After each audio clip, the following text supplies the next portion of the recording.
Freeview Plus, will it deliver more or less? And are postpaid mobile phone plans doomed to extinction?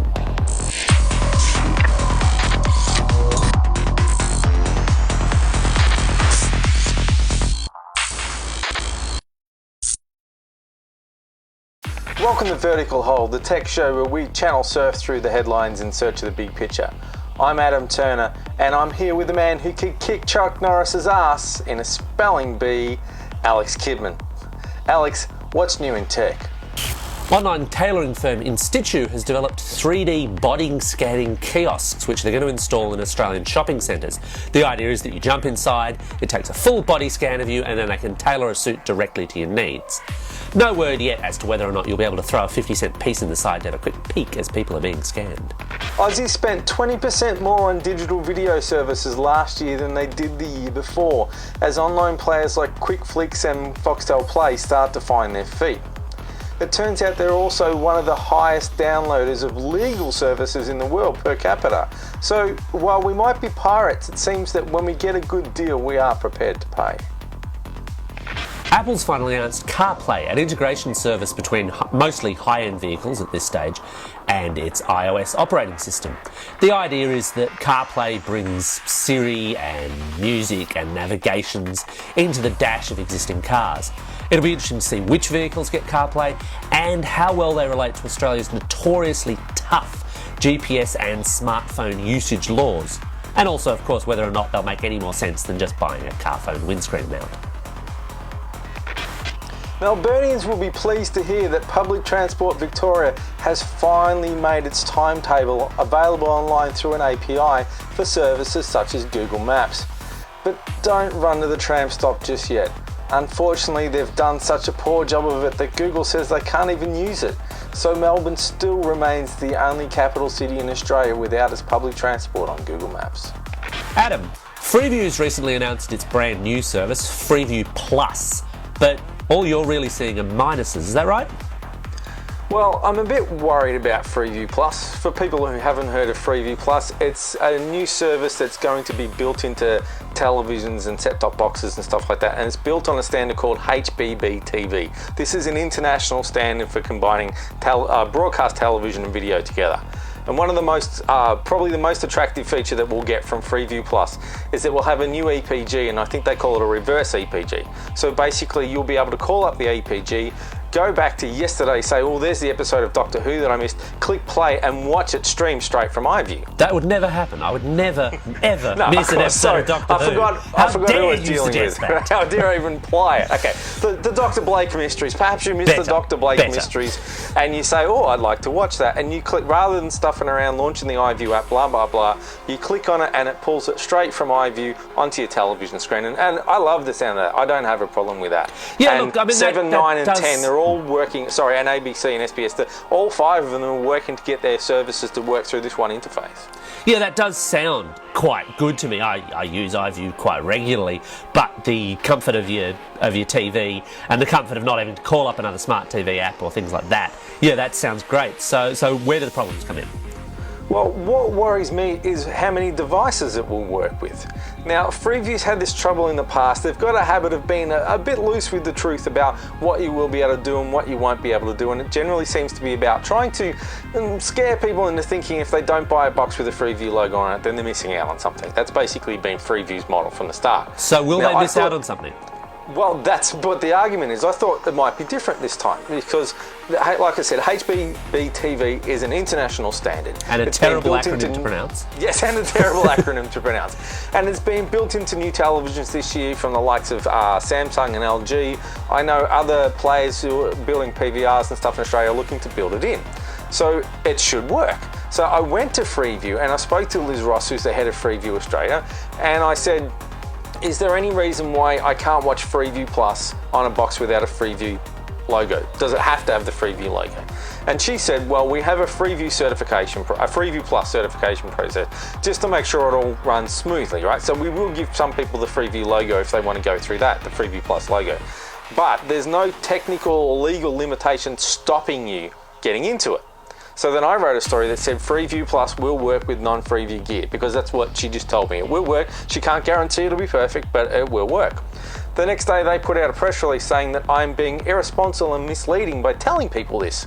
Telling them basically what she told me. Irresponsible, Ed? Yeah, I know. Who would have thunk it? You know, after all my years of charity and goodwill, apparently I'm irresponsible. They've got your number. So they've got my number for sure. So I said to them, sorry, I've totally lost what I was saying, but it was about Freeview Plus. And so they're saying if you don't have the Freeview Plus logo, the whole thing might fall apart and not work, and your television might catch on fire and your dog might die, basically. But they can't give you a good reason why. Now, the only legally reason speaking, we should point out they didn't actually say that your dog might die. They didn't actually say. I think the viewers get the idea. If you read between the lines, it was there. Subtle, very subtle. But so what I'm trying to figure out is why would it not work on a device that doesn't have the Freeview Plus logo? Because the industry people that I speak to say it should, as long as they follow all the standards. So I'm a little bit worried that maybe they're not going to follow the standard. They're somehow going to break it by not following the HBB TV standard, or by using some kind of apps and services that means it only works on the handful of gear with the Freeview Plus logo written on it, which is bad news for everybody except for Freeview. Well, yeah, I mean, Freeview's in an interesting business position, I guess, because they're essentially this kind of conglomerate formed from all of these free-to-air networks, which would, all of whom would love nothing more than, 7 would love 9 to die, 9 would love 10 to die, 10 would love everyone to die. The ABC would just love the government to leave it alone for a little bit, and SBS just kind of sits there and does its thing plus soccer. And the tour.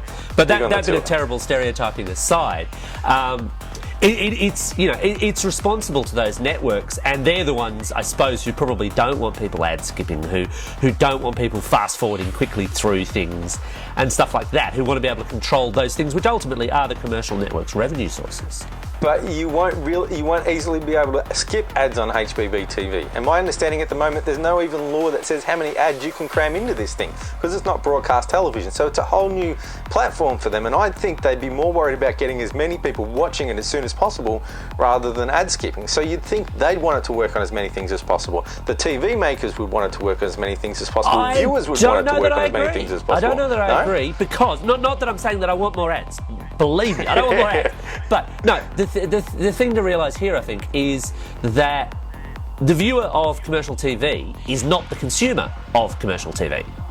They don't have a business relationship with the commercial TV stations. That's true. The advertisers. The advertisers are actually paying for you and me to watch. We're the product, not the programs. Yes. And in that context, the ads are what's ultimately important. And again, obviously, you have to leave ABC out of this, but they've got a different funding model, and who knows, within 6 months that might be different. But that aside, the advertisers are the ones that they answer to. And I think if Freeview, as a body that represents all of these networks, said, well, look, stuff the ads, nobody really likes the ads, well, they'd probably be speaking the truth. It's not a truth that they want to hear.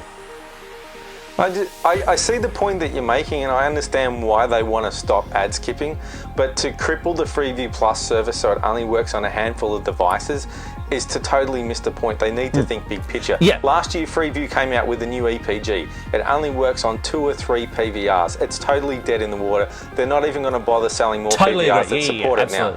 The same thing is going to happen to Freeview Plus. If it only works on 2 or 3 boxes, it'll be dead in 12 months. It'll sink like the Titanic. So Alex, Telstra recently kicked off its latest mobile phone plans, dubbed the New Phone Feeling. Apparently it's all about getting a new phone, but Alex, you're not sold. Well, not entirely, and I mean, this is not entirely meant to be a kick specifically at Telstra. I'm just not... Oh, why not? Everybody else does. Join the party. Look, they're big, they're easy to kick, but it's more to do with postpaid plans in general. We're seeing some really interesting movement in postpaid plans recently, and I mean, Telstra's latest play is a good example of it, which is kind of why I bring it up. The basics of it are that you get a certain plan, and they have rejigged what you get on that plan. Then if you pay $10 extra a month, at the end of a year, you can swap out for a new phone from your existing one, which sounds brilliant. On the surface, you look at it and you think, well, wow, cool, small additional outlay, and I get the newest and hottest phone. That's brilliant. Yes, but it's a foolish man who judges a mobile phone plan on the surface, though. Oh, absolutely. Obviously, there's a catch here. Well, look, I mean, there are a couple of catches specific to this plan. The biggest of which is that the phone that you hand over to them, because you have to hand over the handset that you've got, has to be in good working order. If you've dropped down the toilet, if the screen is cracked, if they don't like the look of it or the smell of it because you've done something horrible to it, then you're plumb out of luck. You've given them all that extra money for no return whatsoever. You're also recontracting, so you're actually stuck with them for, effectively, if you swap out for a new phone, you're actually talking a 2-year plan which becomes a 3-year plan. Now, for some people, that still might seem to make sense. But I've long been a strong advocate for prepaid plans. And there's some research... I've never been on a prepaid plan in my life, so what's the benefit of that? Okay, the benefit for prepaid plan has to do with flexibility. Essentially speaking, because a prepaid plan is quite obviously paid month by month, you can chop and change. And given we've had mobile number portability in Australia forever, effectively, in tech terms, it doesn't matter. If you want to chop and change between Telstra, between Optus, between Vodafone, between any of the virtual operators, you can do so, as frequently as you like. You might have to put up with a little bit of difficulty, when they port your number. Punch myself in the junk I'm not saying that everyone needs to do that, but you can also change within that carrier's plans quite easily, and most of them have differing plans depending on your differing needs, and this is where I think it really appeals. There was a time when contract plans were pretty much the be-all and end-all, and that's because talk and text was the be-all and end-all. Yeah. These days, talk and text, it's largely assumed. Even the lowest grade plans get huge quantities of talk, huge quantities of text, and yes, I do know people who can burn through all of those, and there are prepaid plans that deal with that quite nicely. The big thing that's come along, and the thing that's being squeezed tighter and tighter, is data. Yeah. And this is where I think you get a bit of a difference. Yes, the postpaid plans on the surface tend to have more data than the prepaid because the prepaid rates are understandably a little higher. But the flip side of that is that you get the flexibility of paying for what you're more likely to use. On a postpaid plan, if you went for something that had a gig a month, well, you've got that gig a month whether or not you need it. And Choice put out some research quite recently that suggested that around half of Australian users weren't even using half of the allowance in their plans. Yeah, I can believe that. Yeah. And as such, that is dead money. That's money you are throwing away for nothing. It's fine to have a bit of a security blanket to say, well, I don't exactly know how much I'm going to use, so I might, get a little bit more. Prepaid, I think, gives you that flexibility. And in fact, having started off this segment kind of kicking Telstra, I'll point out, in fact, that Telstra is the prepaid provider that I use because the other advantage I get there is that as long as I recharge, the balance actually accumulates. Now, it didn't used to do that. You used to lose your money really quickly. Yeah. And look, it depends on the provider, it depends on the plan, it depends on the circumstances. In my case, I've got a couple of $100 of previous months prepaid, where I've had the phone service, I've had the text service, I've had the data service, but I've got all that value sitting there. And it means if I suddenly realise, I'm going to be in Melbourne for a couple of days and I'm going to need data, so I'll use my phone as a hotspot. Right, well, I'll just buy a gig of data out of that bank of money that's sitting there. That's money I've already spent. If I'd spent it on a postpaid, it's gone. It's gone, yeah. That's why I like prepaid. Now, I'm not saying that it is all roses and chocolate. Obviously, yes, prepaid rates are a little higher, as in the rate per call, the rate per text, and the data rates are a little higher.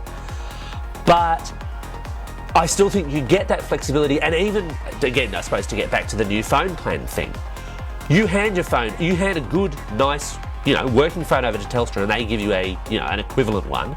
I don't imagine that you'd be able to take a 16 gig iPhone 5C in and they'd hand you a 64 gig iPhone 6 at any time. Here, have my grandmother's Nokia. Exactly. But they hand you the newer equivalent of the same thing, if that exists, and that's still a little unclear too. The equivalent, if you're on prepaid though, is if you keep your phone in good condition, and you certainly should, is that you sell it. You just chuck it on eBay and upgrade. You chuck it on Gumtree, sell it, depending on the model, depending on the condition, for a couple of $100, which seriously chops down the upfront asking price. And this is the thing I think that really does terrify people, is this thing of, well, the upfront asking price of a phone is $500, is $1,000. Well, it does depend on what you like. If you're an iPhone user, you're stuck in premium territory because that's where Apple plays. If you're an Android user, it's a big wide market. Same's true for Windows Phone as well. But you can pick up quite a decent phone relatively cheap, and there are even real outliers in this case, like Google's Nexus, which is ridiculously cheap for what you get. Yeah, the Nexus 5 or some of the low-end Nokia Lumias are really good value for money because they're cheap phones, but they're not nasty phones, and you're not going to find anything near that price from Apple. Yeah, but I suppose the flip side of that, though, on the Apple side, is that they do tend to keep their value a bit longer. So, in fact, after that 12-month period, you probably can sell something that isn't an iPhone 5C for a reasonable sum of money. So that wraps it up for another episode of Vertical Hold. I'm Adam Turner, here with Chuck Norris's spelling nemesis, Alex Kidman. Inconceivable. We'll see you next time.